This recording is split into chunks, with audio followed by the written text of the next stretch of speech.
এই নোটিফিকেশনটি দেখুন এবং সাবধান হন। এ ধরনের নোটিফিকেশনকে ফিশিং লিংক বলা হয়।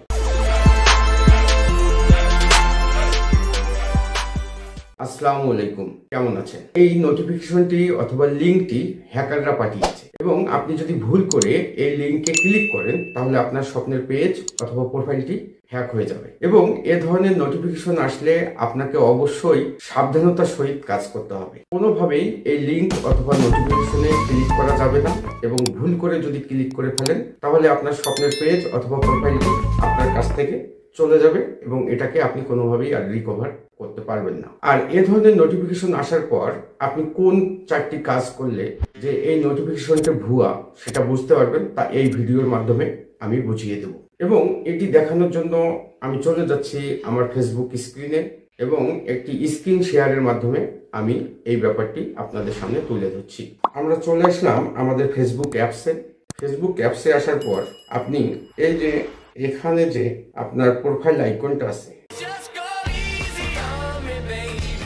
এখানে যে আপনার এই আমাদের ছবিটা আছে এবং ছবির সঙ্গে এখানে যে ইয়েটা আছে, এই জায়গায় আমরা একটা ক্লিক করব। এখানে ক্লিক করার পর একটু নিচে যাব। নিচে যাওয়ার পর এই যে আমরা এখানে দেখুন হেল্প এবং সাপোর্ট, আমরা এই হেল্প এবং সাপোর্টে ক্লিক করব। আমরা হেল্প এবং সাপোর্টে ক্লিক করছি। ক্লিক করার পর আমরা এখানে চলে যাব সাপোর্ট ইনবক্স। সাপোর্ট ইনবক্সে ক্লিক করলাম। সাপোর্ট ইনবক্স ক্লিক করার পর এখানে দেখুন দুইটা জিনিস এখানে দেখাবে, একটা এই যে এইটা আর একটা হচ্ছে আপনার এইটা, অর্থাৎ এই দুটো জিনিস আপনাকে দেখাবে।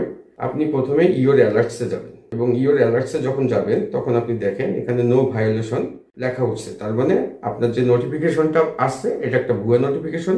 এবং তারপর আপনি আবার এই যে রিপোর্ট অ্যাবাউট আদার্স ওখানে চলে যাবেন। ওখানে যাওয়ার পর আপনি চেক করলেন নো রিপোর্টস, এখানেও কোনো রিপোর্টস নাই, তার মানে যে নোটিফিকেশনটা আছে একটা ভুয়া নোটিফিকেশন। এরপর আরেকটি কাজ আপনাকে করতে হবে, সেটা হচ্ছে আপনি প্রফেশনাল ড্যাশবোর্ডে চলে যেতে পারেন। প্রফেশনাল ড্যাশবোর্ডে আপনি এখান থেকেও যেতে পারেন, আবার এখান থেকেও যেতে পারেন। আমরা প্রফেশনাল ড্যাশবোর্ডে উপর থেকে চলে যাচ্ছি। উপর থেকে চলে যাওয়ার পর একটু স্ক্রলিং করে নিচে আসবো এবং নিচে আসার পর এখানে আমরা এই যে নিচের দিকে এই যে সি অল যে অপশনটা আছে, আমরা এই সি অলে ক্লিক করব, অর্থাৎ এই সি অলে ক্লিক করব। ক্লিক করলে আমরা এই সি অলে যখন ক্লিক করছি তখন এখানে দেখুন আপনার একটা অপশন দেখাচ্ছে যে এই প্রফেশনাল ড্যাশবোর্ডে আসার পর এই যে পেজ রিকমেন্ডেশন, এই পেজ রিকমেন্ডেশনে আপনারা ক্লিক করবেন। আমরা পেজ রিকমেন্ডেশনে ক্লিক করছি।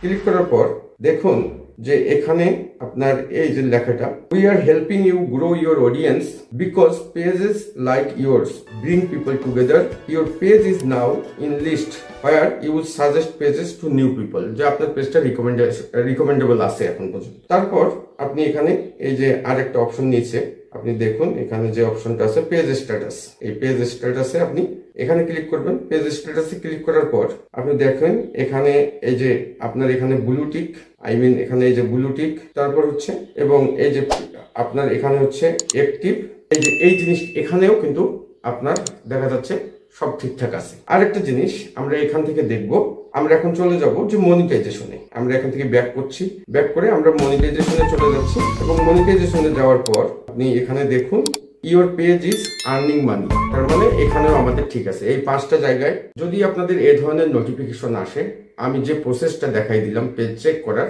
এইভাবে চেক করবেন। করার পর আপনারা কিন্তু যদি সবকিছু ঠিকঠাক থাকে তাহলে আপনার পেজে কোনো প্রবলেম নাই। আমি যে বিষয়গুলো স্ক্রিন শেয়ারের মাধ্যমে দেখাই দিলাম, আপনাদের কাছে যদি এ ধরনের নোটিফিকেশন আসে আপনারা সেম প্রসেসটা ফলো করবেন এবং দেখবেন যে আসলে কোনো পেজে কোনো ভায়োলেশন অথবা কোনো ইস্যু আসছে কিনা। আর যদি কোনো ধরনের ইস্যু চলেও আসে সেক্ষেত্রে ওই জায়গাতেই ক্লিক করে কিন্তু ইস্যুটা সলভ করা সম্ভব। সেটা নোটিফিকেশন থেকে ক্লিক করে কখনোই সলভ করা সম্ভব না। নোটিফিকেশনে কোনো ধরনের লিঙ্ক অথবা ফিশিং লিঙ্ক যদি এসে থাকে তাহলে আপনার পেজটাকে হ্যাক করার জন্য কোনো খারাপ মানুষ পাঠিয়েছে অথবা হ্যাকাররা পাঠিয়েছে। এবং ভিডিওর শেষে আপনাদের আরো কয়েকটি পেজ সিকিউর অথবা প্রোফাইল সিকিউর রাখার জন্য 2 থেকে 3টা স্টেপ আমি আপনাদেরকে বলে দিচ্ছি। আপনারা অবশ্যই যে জিমেইলটা দিয়ে আপনার ফেসবুক অ্যাকাউন্ট খুলেছেন সেটাতে 2 স্টেপ ভেরিফিকেশন অন করে রাখবেন এবং যে ফোন নাম্বারটা দিয়ে ফেসবুকে লগ ইন করেছেন সেটাতেও 2 স্টেপ ভেরিফিকেশন অন করবেন। এবং আপনারা একাধিক ফোন নাম্বার এবং একাধিক জিমেইল আপনাদের পার্সোনাল ডিটেলসে অ্যাড করে রাখবেন। এবং এই যে ফেসবুকের লগইন অ্যালার্টস, তারপর হচ্ছে 2 স্টেপ ভেরিফিকেশন, আইডেন্টিটি কনফার্মেশন, এই জিনিসগুলো আপনারা করে নেবেন। আর এই জিনিসগুলো যদি আপনারা না বুঝেন সেক্ষেত্রে ইউটিউবের হেল্প নেবেন অথবা আমার ইউটিউব চ্যানেল গো ইজি ওয়ে ভিজিট করবেন, তাহলে এই ধরনের ভিডিওগুলো আপনারা পেয়ে যাবেন। আজকের ভিডিওটি এ পর্যন্তই। সবাইকে পবিত্র মাহে রমজানের শুভেচ্ছা জানিয়ে আবার ভিডিওটি এখানেই শেষ করছি। সবাই ভালো থাকবেন। আসসালামু আলাইকুম।